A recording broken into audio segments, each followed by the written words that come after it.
Recently, there has been a lot of attention around Vantara project associated with a business group led by Mukesh Ambani. So, most public discussions describe Vantara as a wild conservation initiative and an animal rescue project. But from an environmental science perspective, it is important to look at such projects in a broader context. Large industrial corporations operate refineries, petrochemical plants, transportation systems, logistic networks, and large retail chains. So, these operations consume energy, use natural resources, and generate emissions. So, because of their scale, large industrial organizations inevitably have larger environmental footprints. This is not unique to one company. This is the structure of modern industrial economies. At the same time, we are seeing large environmental and conservation initiatives emerging from the same corporate systems. So, the real question is not whether Vantara is good or bad. The real question is what role do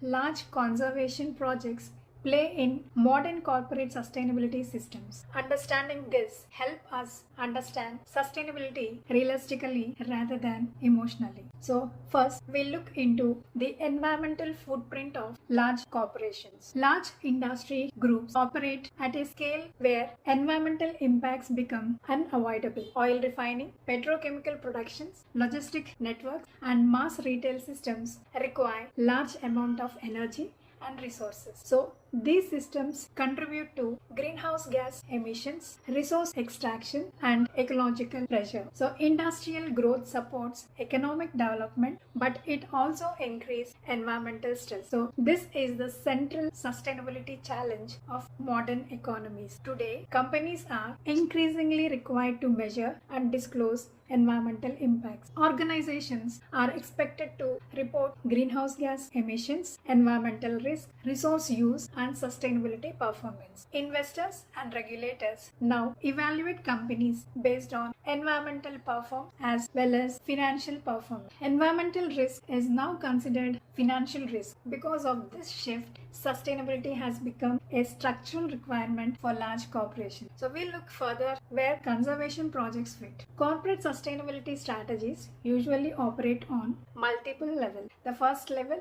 involves reducing environmental impacts within industrial operations through efficiency improvements, cleaner technologies, and emission reduction measures. Second level involves environmental restoration and ecosystem protection.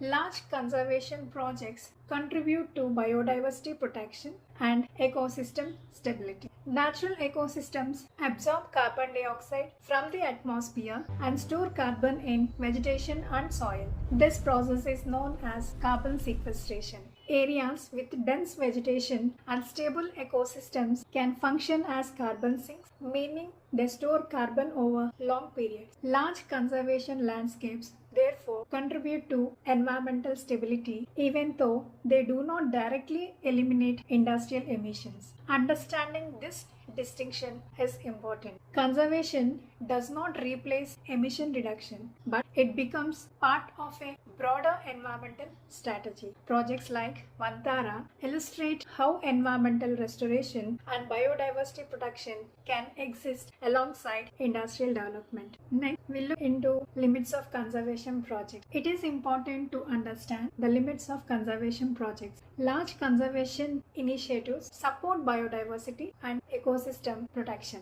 They may contribute to environmental improvement at a landscape level, but conservation projects alone cannot neutralize the environmental impacts of large industrial systems. Emission reduction inside industrial operations remains essential. So sustainability requires both impact reduction and ecosystem protection. One cannot replace the other. Understanding this balance is essential for environmental professionals. Sustainability is not achieved through single projects. It is achieved through long-term structural change. So next we look into what this project teaches us about real sustainability. So projects like Vantara help us understand sustainability in a realistic way. Sustainability is not about environmental awareness or small action. Sustainability operates through systems, investments, investments, policies, and institutions. Real sustainability involves measuring environmental footprints, reducing environmental risk, and supporting